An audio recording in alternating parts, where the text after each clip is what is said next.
All right. Yes, perfect. So first of all, let's recap quickly what we went over. The first video started off, of course, with PD arrays. They are the basis of everything. It starts with PD arrays. They create the foundational levels. Then we went over fair value gaps, why they are so important. They are the superior PD array, you could call it. Then that superior PD array, the fair value gaps, lead to order flow.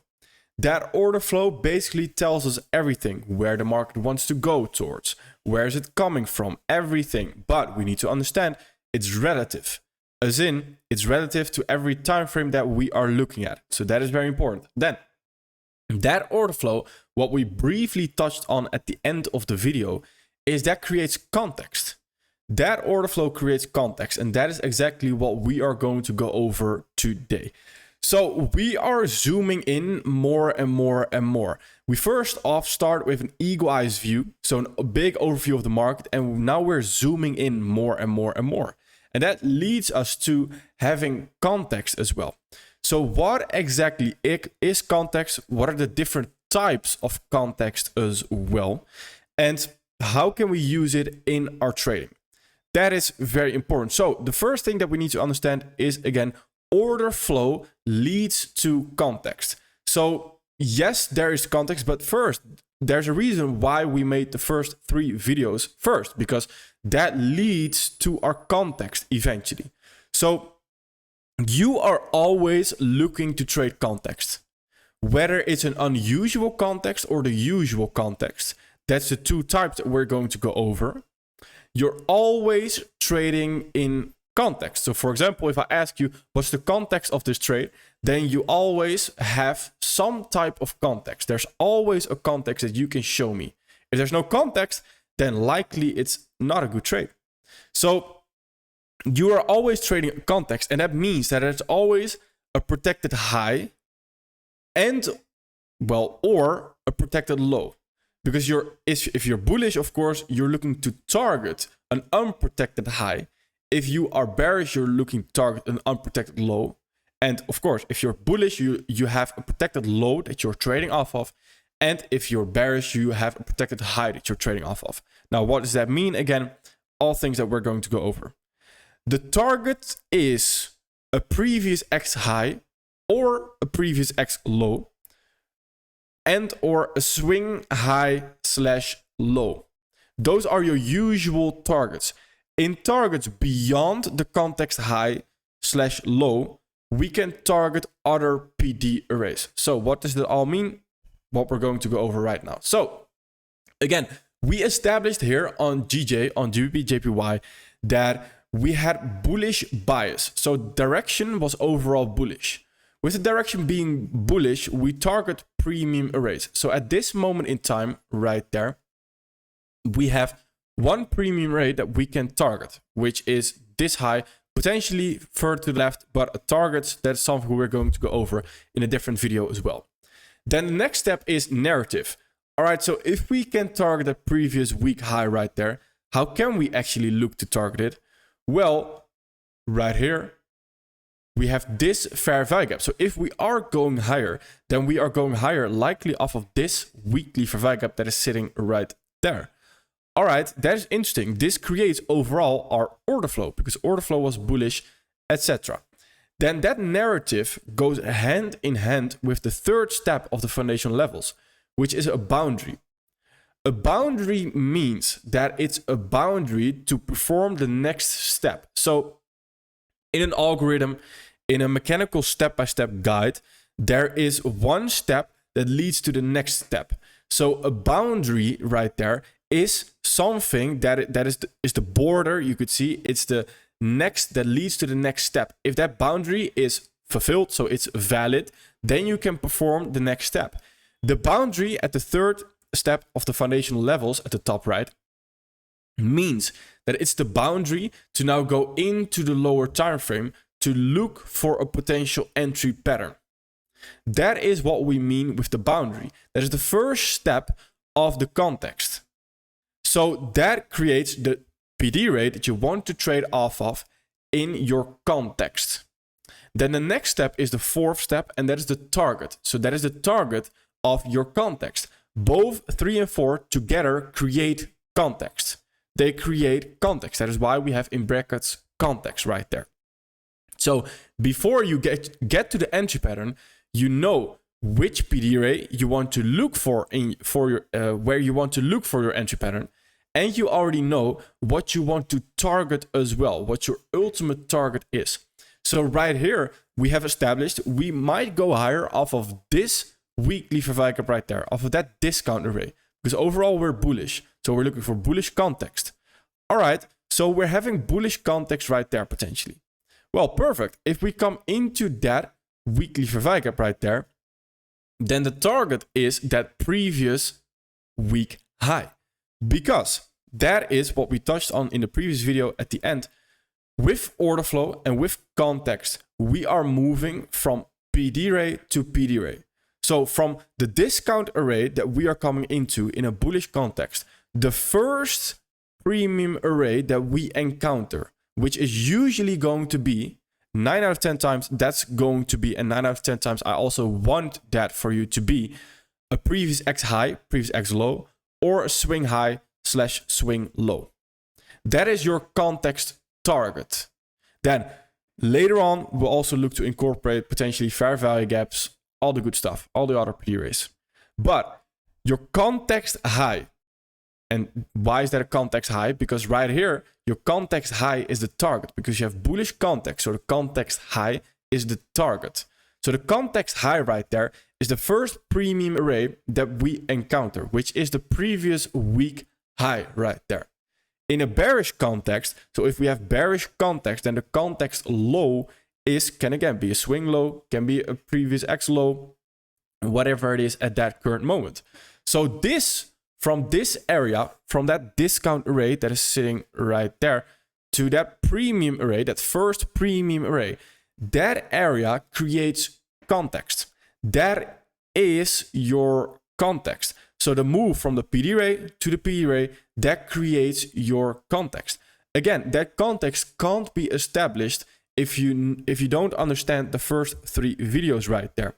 Because moving from PD array to PD array doesn't mean that we're constantly bouncing in between PD arrays to PD arrays, etc. And that's not how it works. There's first a few steps that we went over right there to create this context, which is very important, right? So if we understand that, then the next step here is what I want to briefly touch on as well, but it's not that important, is a market maker model. Because this area right there is where your market maker model forms. So this is you now understanding where a market maker model forms. And you didn't need, and I didn't need to label it as a market maker model because it's not relevant to label it as a market maker model, which is very important to understand as well. So the next thing I want you to understand is, again, the house rules that we went over, right? We don't now need to go to a different mentor and understand, all right, what is a market maker model, blah, blah, blah. No. We already understand what it is, and I'm trying to teach you it right here. We just don't need to label it as a market maker model. That is very important to understand right here as well. So right here, this is where every PD array on the lower time frame that you're seeing will hold when they are in context. So that context is extremely important because that is the area where we are going to be trading. That is our context area. You're always going to trade a context. Whether it's a usual or an unusual context, you're always looking to trade context. So again, what is context? What is usual context? Usual context is when you are just looking for order flow to follow through. That is usual context. So right here, if we look at this, we are just looking at order flow to follow through, right? So this creates usual context, just a normal context, just very textbook context right here, which then again, you would go into the 1 hour time frame, and then that is the entry pattern. That's the next step. That's not something we're going to go over right now. But basically the same thing you're doing on the weekly right here, you're creating the same context on the 1 hour time frame, for example. How you combine the time frames to find the right entry pattern, etc. All things we're going to go over later on. Don't worry. But we first need to understand context here. And this right here is context right there. That creates our context, our usual context, because we're just looking for order flow to follow through.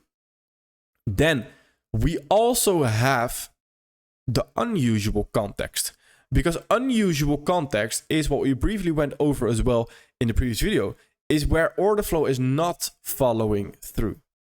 That creates unusual context. Now, here I want to go over a few more examples as well, and you can, of course, figure out with me if it's usual or unusual context. Now, of course, I already have an idea, but you can try your best to see if it's unusual or usual context right here. So here we are on GBP Canadian dollar, and I just want to show a few examples right here. That if we're looking for order flow to follow through, then we have this daily order flow that swing low. We have this daily fair value gap that is sitting right there. And we have potentially that order block right there. Now, again, very easy bias overall. Just looking at this order flow lag was bullish. Narrative, if we are going higher, where are we going higher from? We have this daily fair value gap sitting right there. Perfect. That creates our boundary as well. So the narrative and the boundary, they go hand in hand. What is then the target? The target is then this high, right? That is the target because that is the first premium array that we will encounter. Again, when I speak about boundary and target, they are on the same time frame. So it's not that you would use a boundary on the daily time frame and you go into the 1 hour time frame to look for a target. No, it's not how it works. Boundary and target are on the same exact time frame, always. So right here, what you want to do is you want to go into the lower time frame right there to look for high prices. But what can we also see? That if we zoom in on this candle right here, and I move this to the left a little bit, then we can see the first down candle, which is Wednesday the 22nd of November right there, if you want to follow along with me, as GBP Canadian dollar. Then right here, this is coming into the daily value gap pretty heavy, pretty low as well. So right there, it might have not even given a confirmation just yet. All right, how can we know that it now wants to create a new boundary? Because this boundary is not off of the daily fair value gap anymore or off of the order block. Because if we pay attention right here and we pay very close attention to the details, then we see this previous day low right there. That is now becoming our boundary. So the previous day low is again just simply the low of that down candle right there. Oh, that creates our boundary to now go into our entry pattern time frame to look for our actual entry pattern.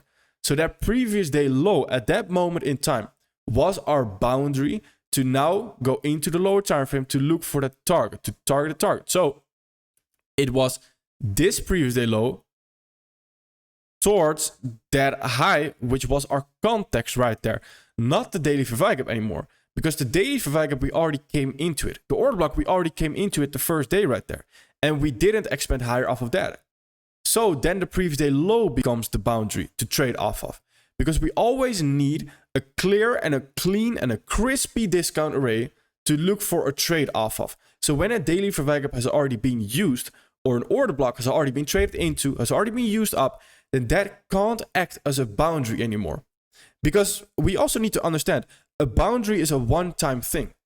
So if you're looking, for example, at a 15-minute entry pattern, then if the boundary is already gone and you're just looking at a 15-minute entry pattern, then the whole trade ID, the whole trading plan is not relevant anymore, right? Because then we could very well just go over the 15-minute time frame and look at entry patterns everywhere. No, there needs to be a boundary first. And that boundary is the PD raise that we talk about. Once the PD raise has already been traded into, that can't act as a boundary anymore. So a boundary is a one-time thing.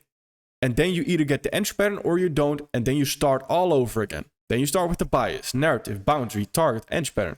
Don't get the entry pattern, you start back all over again. Again, all things we're going to touch on way, way more. I just wanted to show you that the previous X low can also act as a boundary. Not only as a target, can also act as a boundary itself. And it's the same for a swing high. Can also act as a boundary.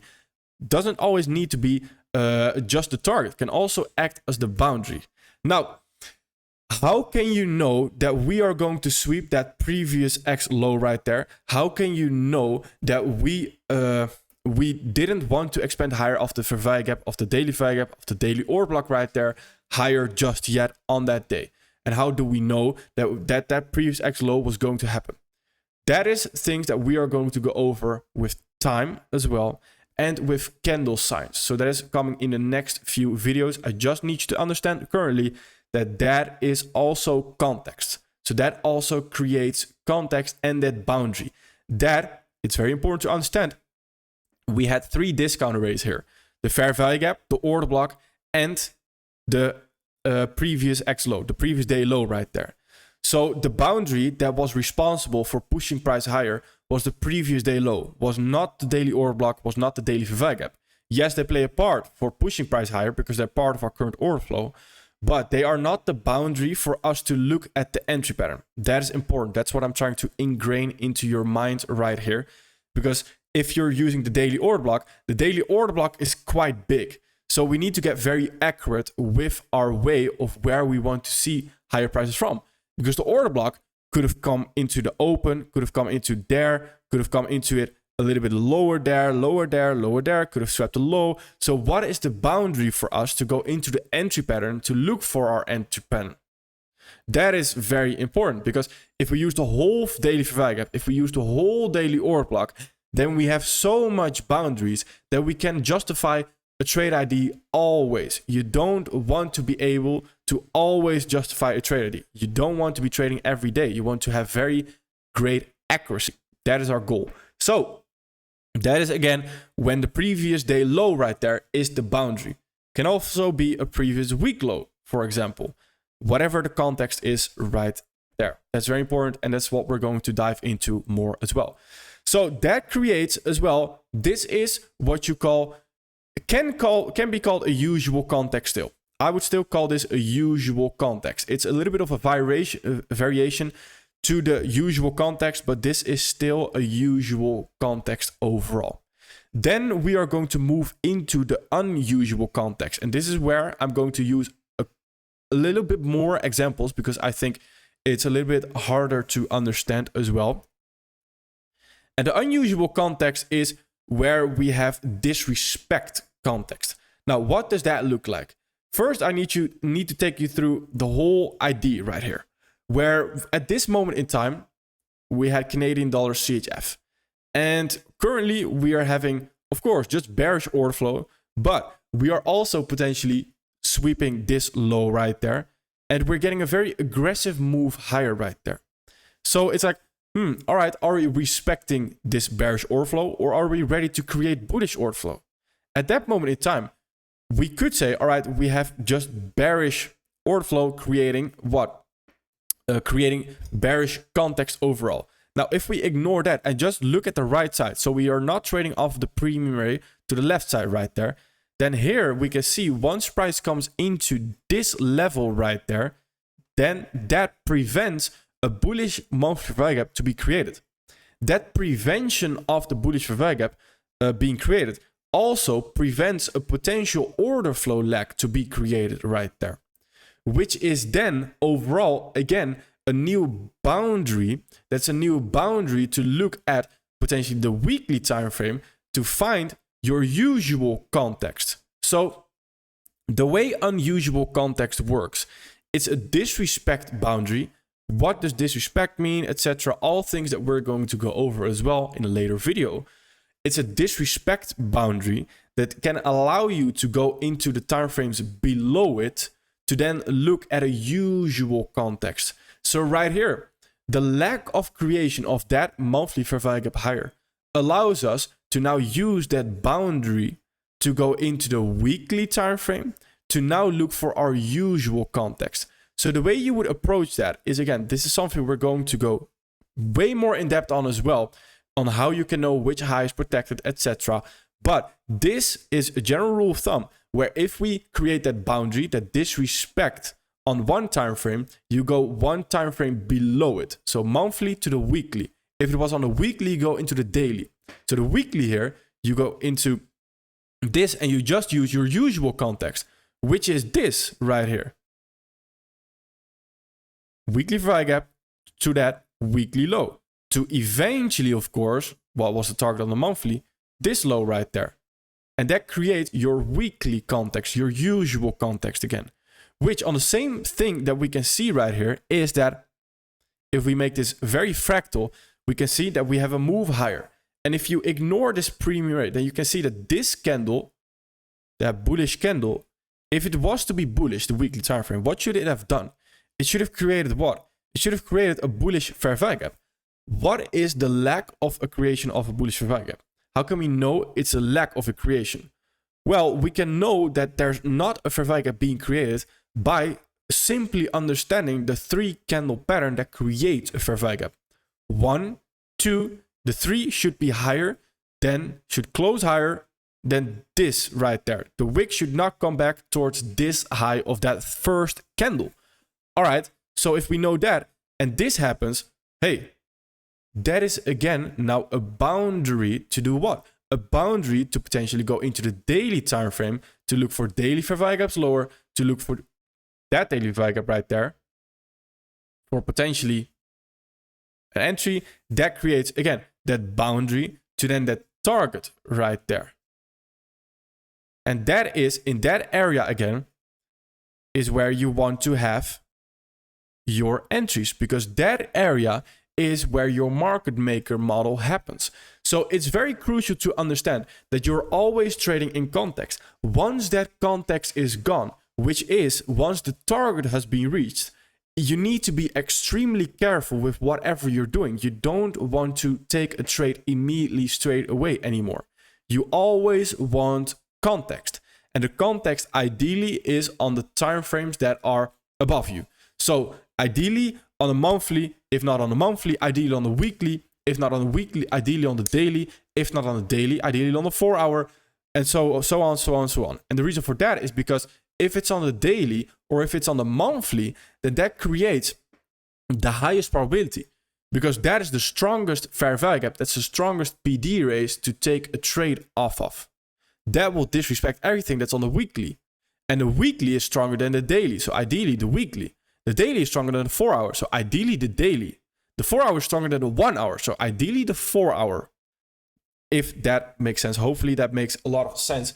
And if we go over the steps right here, then overall, what have we just done?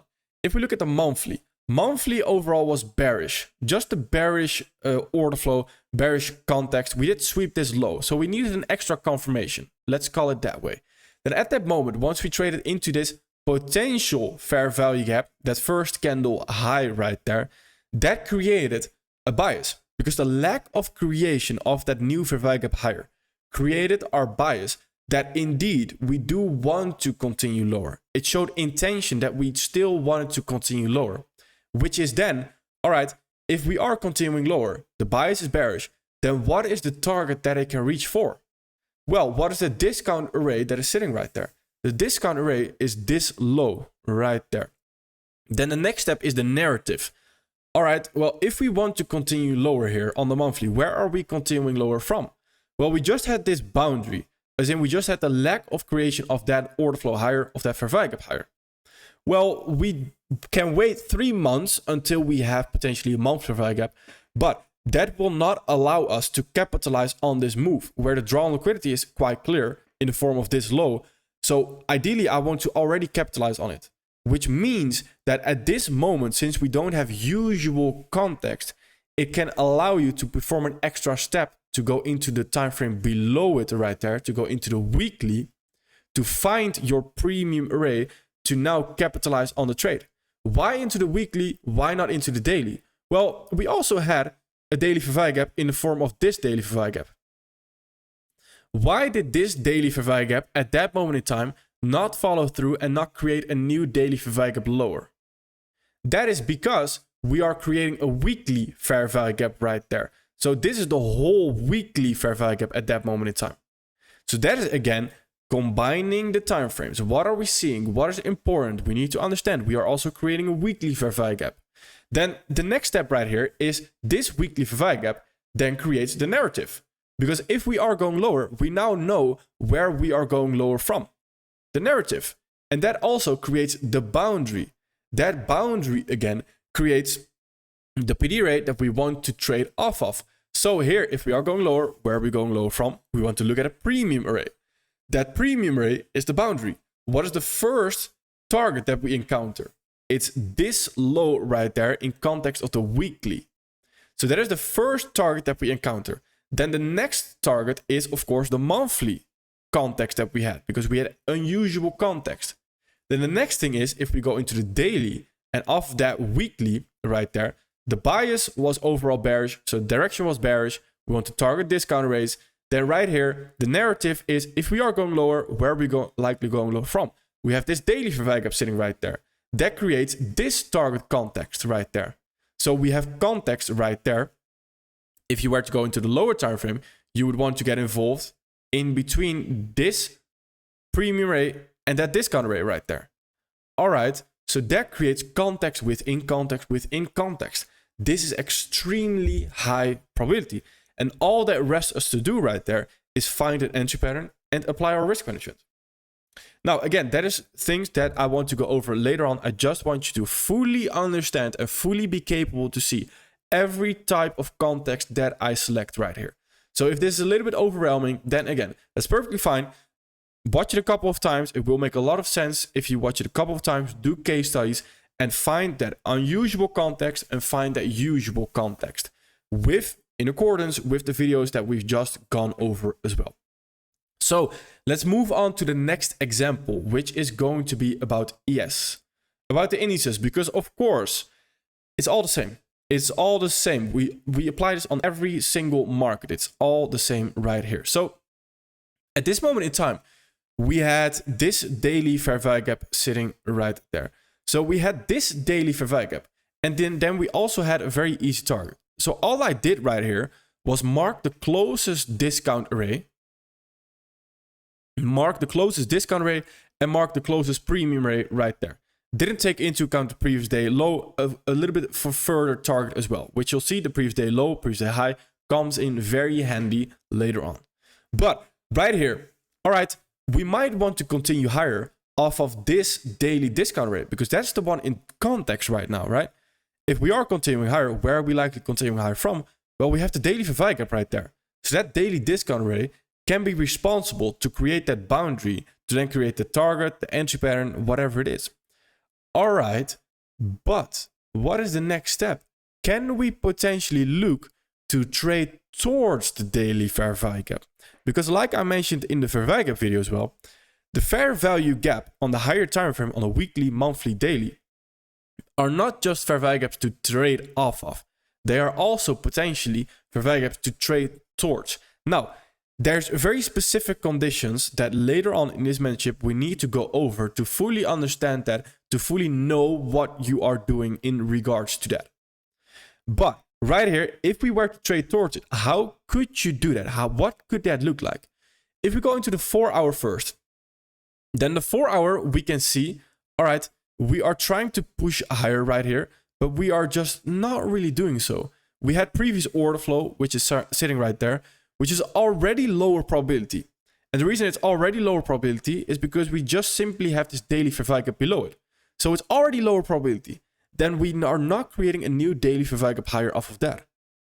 All right, so there's two things right there that are very suspicious. Daily fair value gap below, so daily order flow below 4 hour order flow, which means that the 4 hour right there is not in context of the daily time frame, which means it makes the 4 hour right there, trading the 4 hour, lower probability. All right, but it doesn't mean that we can just take a short right now and target the daily fair value gap. No, because it still might deliver higher. So what do we need? We need unusual context right here, because the 4 hour creating a bearish fair value gap. Yes, you could of course look at that, but we might already deliver into the daily fair value gap right there before we even get the 4 hour fair value gap lower right there. So right now, without having that new bullish fair value gap higher on the 4 hour, that creates now a context. That creates an unusual context, a boundary to look at the 1 hour time frame right here, which we can also see is not creating bullish fair value gaps, to go into the 15-minute time frame to find our boundary right here, to look for a trade ID. right there off of that fair value gap. This order block did not create a fair value gap lower, so it's personally not something I would use. And then we create this right there, fair value gaps lower, and we deliver towards the daily fair value gap. So this right there, and potentially in between that as well, maybe on the 5 minute, even lower time frame, that could have been boundaries to then do what? To look for that entry pattern, to get involved on this move lower right there. So that is how you trade towards a daily fair value gap potentially. So that is very interesting, and that again creates that unusual context by reading the fair value gaps right there. Because the fair value gaps were telling us right here, all right, we do not want to continue higher currently. So we are seeking a lower discount array to then potentially continue higher off of that. So that is why we had the daily fair value gap right there. So the daily fair value gap is sort of acting as a magnet. You have this premium array in the form of that swing high as a magnet, and the daily fair value gap as a magnet. Then the lower time frame, so the 1 hour, the 4 hour, the 15 minute, 5 minute, you are using those fair value gaps in context of one another to see where are those fair value gaps guiding us towards. The fair value gaps here initially were guiding us towards that premium array. But then eventually we did not create new fair value gaps. So they were guiding us, they were telling us, all right, we are not creating new fair value gaps higher. So that tells us that overall we don't have the intention higher. So that means we have intention lower. And that is when we can trade towards it right there using that unusual context again. So then the next step is we are coming into this daily fair value gap.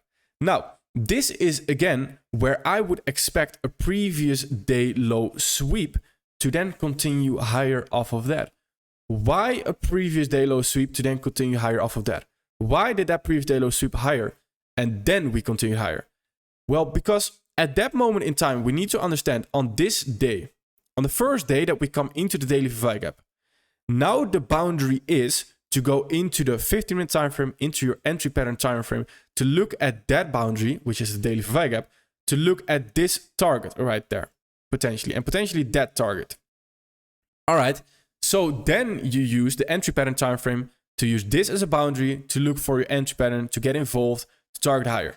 But at that moment in time, if we do not do that and we create a new discount array sitting right there, the previous day low, that is now the new boundary. And the reason for that is because we come into that daily fair value gap late during the day right there, which is all things we are going to go over in time.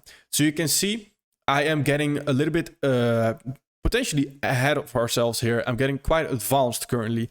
And if you do not fully understand this, perfectly fine, as long as you understand where context can happen, what is context, all that currently. So this, again, what created the context right here was the previous day low right there towards the previous day high, not the daily fair value gap. It was the previous day low towards the previous day high right there. That created the context. And then eventually we delivered higher. So that is how you use trading towards the daily fair value gap, but also trading off of it. So the magnet and the bounce pad where we continue higher from right there as well. So that is how you utilize the usual context that we had right there and the unusual context as well. And this comes in very handy later on. It will make a lot of sense later on as well. So right here, I want to go to the next example, which is crude oil. So let's take a look. We have another context right here. And again, you can use this and I'm not going to mention it initially. So just try to see what context this is and how I go over the context. So I'm first going to mark it out, then try to creep into my mind. And it might be very difficult at first, right? Don't worry if it's difficult. It's completely normal. But it might be very difficult at first to creep into my mind to say, all right, what would Arjo say here? What are we doing here? And then afterwards, I'm going to go over it in depth and tell you, all right, I was doing this, then this created that, blah, blah, blah. Just purely focused on order flow, fair value gaps, and context. So right here, if we look at the weekly time frame, again, we have this weekly fair value gap. And from now on, I'm not going to say anything anymore. I'm just going to use the replay tool. All right, the weekly fair value gap right there. did something. What did it do? Then, which was, so what is this? What is this? All right. Interesting, right? So what can we do?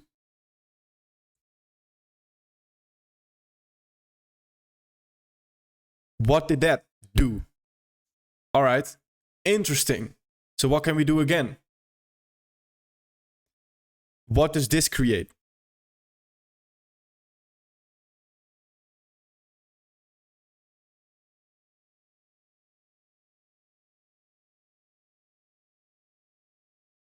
Aha. Okay.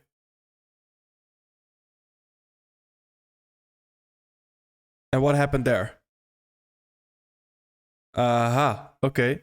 So hopefully you had a chance right there to sort of see what I was doing, to be able to spot, sort of get an idea of what I was doing, and hopefully creep into my mind. So the goal is right there that eventually you can look at my charts and you can see exactly why I'm doing this, what I'm doing right there, fully creep into my mind to understand what I am doing, what I'm seeing, without me having to mention anything. Now, at first, again, that might be very difficult. So if you do not fully understand that currently, perfectly fine. I do not expect you to fully understand it currently. So don't worry at all. You don't need to understand it fully. But what did I just do? So let's start over right there. At this moment in time, I was looking at the weekly first. And the weekly, I marked out this fair value gap, because if we want to continue higher, then this weekly fair value gap can be responsible to push price higher right there. All right, that's quite interesting. And I already know, and this is going a little bit more in depth on order flow, on the flood and the lot concept, that we also have this fair value gap, the weekly fair value gap right there. So we have two fair value gaps sitting right there. I know that this fair value gap, based on the flood and the lot and the odd, is one discount array. This is also one discount array. This right here, this high, is this high? Yes, that high overlapping with this fair value gap, and then marking out that exactly. This spot is two discount arrays. So if price does not want to continue higher off of the first discount array right there, then it won't continue higher off of this fair value gap. Why not? Because it's the same. It's both one. So if price is not willing to move off of one discount array, it will seek the overlapping part. It will seek the overlapping discount arrays to potentially continue higher off of that. And if it doesn't do that, then likely the whole idea is invalidated and we are continuing lower. So that is where this daily fair value gap is the weekly fair value gap is not something you want to be trading off of. The same for the very small area right there. That's extremely small area. It's also not something you want to be trading off of, because that is also 1. 1, 1, 1. So either it's the first one or we're going to the 2 level with the 2 discount arrays. So that is how I would view that. Now, that is not something you could have known right now, but the important part is, again, understanding that context and why we see this move lower as well. So here we had this weekly fair value gap right there. So that is why I marked out that weekly fair value gap and not the lower weekly fair value gap right there. So this weekly fair value gap in itself is what? All right, that is a discount rate that can push price higher towards the new context high, which is sitting right there, which is the target. All right, bias, narrative, boundary, target, all done right there. So once we have reached that target, I can already tell on a weekly time frame that what are we doing right there? We are not creating a new expansion phase off of this previous order flow leg. So this can potentially create a swing low right there, which would mean that that creates as well a new potential order flow leg if it wants to continue higher, showing that intention. So this, if in order to create that fair value gap, it should have expanded with the body and closed above this high at least right there, because that creates the fair value gap higher, which then creates potentially a fair value gap higher on the third candle right there that could be created, which did not happen. So at this moment in time, I knew, all right, we swept that previous week high. which is now, what is now the target? This low right there, because the intention is not bullish, so it's bearish right there. Perfect. So then what do we see overall? On daily time frame, we have a daily fair value gap right there. All right, well, if we can push price higher, we can push price higher off of that. What are we doing right there? We are disrespecting that daily fair value gap.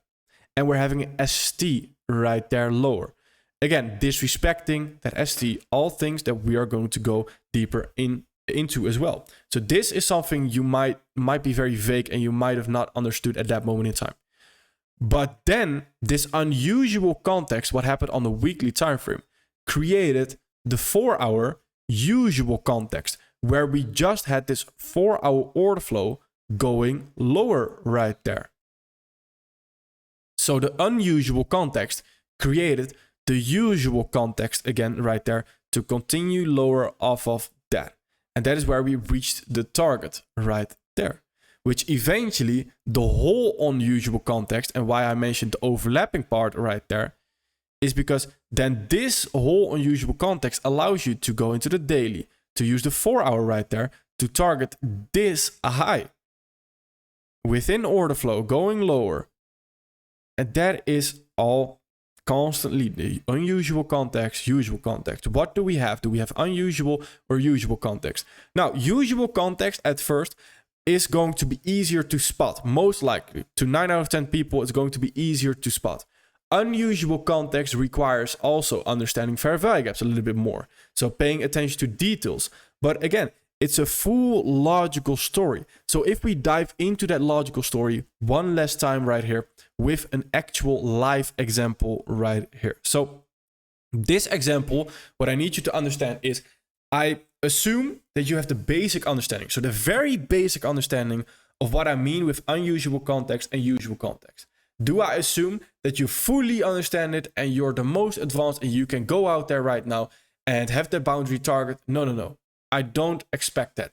But I understand, or I assume again, that you have the very basic understanding of context right here. So now I'm going to go into a live example, which is going to be very advanced. So if you do not understand certain things, then that's perfectly fine, because we might not even have touched on it just yet. But if you can understand just why I'm doing this, what I'm reading throughout context, what I'm reading with order flow, that is all that you need. That is all that you currently need to understand. So let's dive into NASDAQ right now with a live example. So on NASDAQ, we are seeing a very interesting thing where on the weekly time frame, we have this weekly fair value gap. And this is how I would approach it currently in a lifetime as well. Where overall, we need to understand with this weekly fair value gap, we have a couple of targets. Previous week high right there. But we also have the ultimate target, which is that. Why is that? Because if we zoom out one time frame above it, we have monthly context. So the monthly context right here created this order block right there to that high. So that is again that boundary to that target. Bias, narrative, boundary, target. And we continue higher right there with this as our target right now. So then we go into the weekly. Weekly, we are leaving behind this weekly fair value gap that is sitting right there. All right, so if we want to continue higher, we can continue higher off of that right there, potentially, right? Now, this is where I also mentioned, if once I did this on ES a little bit earlier in this video, and I mentioned that trading towards a weekly fair value gap, trading towards a daily fair value gap, it's always going to be lower probability, or at least I mentioned that you need to understand the full details in order to be able to fully, confidently trade towards a weekly fair value gap, trade towards a daily fair value gap, whatever fair value gap it is. And the reason for that is because trading towards a higher time frame fair value gap is always going to be lower probability than trading off of it. So the best option here is to wait to come into it right there to then continue higher. That's the highest probability. Then you're likely not going to take any losses in between. So in between moving from either lower right there to then continue higher, that lower move, you might take a loss or two before you get the higher move right there. So why is that? Because overall, we need to understand that we are bullish. We are just simply bullish, understanding that all the longs right there are the highest probability orders. So here, only taking longs are way higher probability than taking short, because we might just do something like this week. Continue higher already without coming into the weekly fair value gap. So if you look to trade towards the weekly fair value gap right there, instead of only trading off of it, then just understand why you might take that loss. Because overall, we're just simply bullish. So all the high probability orders are long orders. So that is very important to understand, that it doesn't necessarily need to come into that discount array right there to first come into this target, because that is the primary goal, that target. This is not necessarily the target, that weekly fair value gap. This is the target. So it might just do something like this. So hopefully that is very clear right here. That is why it's very important to understand which probability, high probability, low probability, which is also something we're going to go way deeper in on. But if we get signs that we might want to trade into the weekly fair value gap, then again, that is the lower probability trade. It is lower probability, but it can potentially, with lower risk, be traded right there. So on the daily time frame, what are we seeing?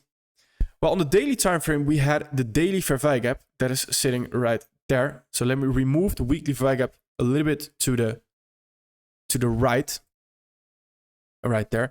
Then the daily fair value gap here created a swing low, but did not create a new order flow leg higher off of that. All right, interesting. So that means that we might want to come into the weekly fair value gap right there. So that confirms sort of the idea that is an extra confluence right there, an extra argument that we can add to the overall argument that we might want to come into the weekly fair value gap first to then continue higher. Again, what goes through my mind at that moment in time is that, yes, that could be true, but overall, I need to keep in mind that overall we're bullish. So this just might take off if we get the right signs before we come into the weekly fair value gap overall. So the reason why that is important, because if you are looking for only shorts right there and you have the expectation, you set the expectation in your mind, we need to come into that weekly fair value gap to then continue higher, then that is going to be so extremely detrimental. You have just crossed the boundary of not having that open mind anymore in the market, which means that your expectation needs to happen, which means you're going to force the ID. You're only going to look at shorts. You're going to be completely ignoring the longs right there, which can only lead to losses eventually and can only lead to blowing an account. And that's not what we want to do, right? So right here, we can potentially look to trade into that weekly value gap now. All right, based on order flow, on the daily order flow that we're seeing as well. So let's go into the 4 hour. Let's see if we can find a boundary to continue lower potentially. On the 4 hour, we can see right here. All right, we did sweep this high right there. That's quite nice. So overall, we swept that high, but we did not create a new nice daily 4 hour value gap lower off of that. So right here, it comes to reading the value gaps very, very carefully. We had the weekly value gap that we can potentially look to target right here, but we have this bearish 4 hour value gap, which we did not respect. We had a new bullish 4 hour value gap right there. So currently on the 4 hour, there's nothing super clear at this moment in time. The 4 hour value gap that is being created right there is basically a little bit out of thin air. Would not really want to trade off it. It's not really clear where it's coming from. Then I would prefer, again, the weekly value gap right there for my longs overall. So the bearish as well is understanding that we are overall bullish right there. So that is also not super high probability. So at this moment in time, we don't really have the clear signs. Then if we go into the 1 hour time frame, on the 1 hour time frame right here, we can see that we had this order flow being created. Then we swept this low right there. This low being swept is quite interesting. We did not have a new order flow leg higher off of this previous order flow leg right there. So this low being swept is not that crazy. Now it gets interesting, because now it's either one of two things. Either we are going to create a higher fair value gap on the 1 hour, which will likely be used to then target the new highs overall. Or what are we going to do as well? we are not going to create a new fair value gap higher off of this sweep right there, meaning we're not following through on that order flow, meaning that we are potentially going to have the unusual context right there to then continue lower on the 15-minute time frame potentially, or on the 1 hour, depending on whichever creates the fair value gap lower. So if we get that unusual context here and we get that bearish intention, failing to create bullish fair value gaps right there, then on the 15-minute, you might create usual context right there to continue lower towards the weekly fair value gap potentially. And that again depends on reading the fair value gaps right there. So whatever happens right there, this is a great case study to make. I don't want you to live trade this or anything. I just want you to see the case study right here that can be made. And whatever happens is going to be done. So successfully, whatever happens is going to be done by reading the fair value gaps, by reading that context, by reading that order flow story. What are we creating? What are we not creating? What is happening? Do we have usual context, unusual context? What are we overall doing, etc.? Again, this is currently, because this is very advanced, what I'm currently doing, this is basically applying all the knowledge that we're going to go over in the mentorship. But it's a great case study to make and to understand, to see what we might be doing as well. So again, we went over context right here. Now in the next video, we are going to go over candle signs.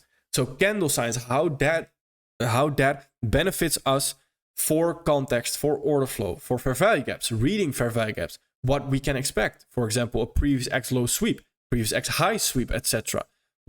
Everything that we can expect right there is going to be very, very interesting as well.